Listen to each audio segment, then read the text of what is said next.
আজ থেকে প্রায় ৩,০০০ বছর আগের কথা। নীল নদের তীরে এমন এক দম্ভের জন্ম হয়েছিল যে নিজেকেই সবচেয়ে বড় রব বা প্রভু দাবি করে বসেছিল। ফেরাউন, যার নাম শুনলে আজও মানুষের মনে এক ভয়ের শিহরণ জাগে। কিন্তু আমাদের আজকের আলোচনার বিষয় শুধু তার ক্ষমতা নয়, বরং তার সেই চূড়ান্ত পরিণতির পেছনের শিক্ষা, যা আমাদের প্রত্যেকের জীবনের জন্য অত্যন্ত গুরুত্বপূর্ণ। আমরা প্রায়ই আমাদের ব্যক্তিগত জীবনে, আমাদের কাজে কিংবা আমাদের অহংকারে এতটাই মগ্ন হয়ে যাই যে আমরা ভুলে যাই আমাদের উপরেও একজন আছেন যিনি সবকিছুর নিয়ন্ত্রক। ফেরাউন যখন নিজেকে ঈশ্বর দাবি করেছিল, তখন সে ভুলে গিয়েছিল যে তার প্রতিটি শ্বাস প্রশ্বাস সেই মহান রবের আদেশের ওপর নির্ভরশীল। সে ভেবেছিল তার বিশাল সৈন্যবাহিনী আর নীল নদের ওপর তার আধিপত্য তাকে চিরকাল বাঁচিয়ে রাখবে। কিন্তু সত্য যখন সামনে আসে, তখন মিথ্যার দম্ভ ধুলোয় মিশে যায়। প্রিয় দর্শক, এবার একটু ভাবুন তো, আমাদের প্রিয় নবী মুহাম্মদ সাল্লাল্লাহু আলাইহি ওয়াসাল্লামের জীবনের দিকে তাকালে আমরা কি দেখি? তিনি ছিলেন এই পৃথিবীর সবচেয়ে ক্ষমতাধর মানুষ হওয়া সত্ত্বেও সবচেয়ে বিনয়ী।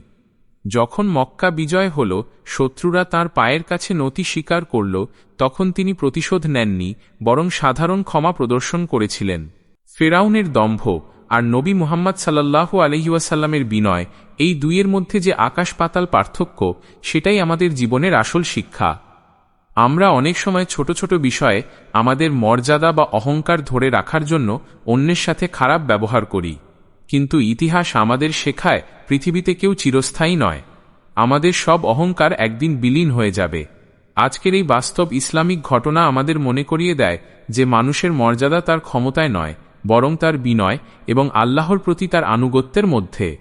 তাই আসুন, ফেরাউনের পরিণতি থেকে শিক্ষা নিয়ে আমরা আমাদের জীবনকে সাজাই।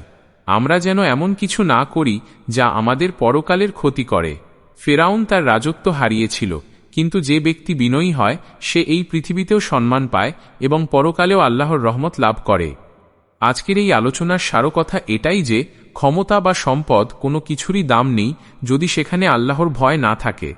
আপনি কি কখনো এমন কোনো পরিস্থিতির মুখোমুখি হয়েছেন যেখানে বিনয় আপনাকে কঠিন বিপদ থেকে বাঁচিয়েছে? যদি হয়ে থাকে, তবে অবশ্যই কমেন্টে শেয়ার করুন। এমন আরও শিক্ষণীয় ভিডিও পেতে আমাদের চ্যানেলের সাথেই থাকুন। আল্লাহর রহমতে ভালো থাকুন এবং সত্যের পথে চলার চেষ্টা করুন।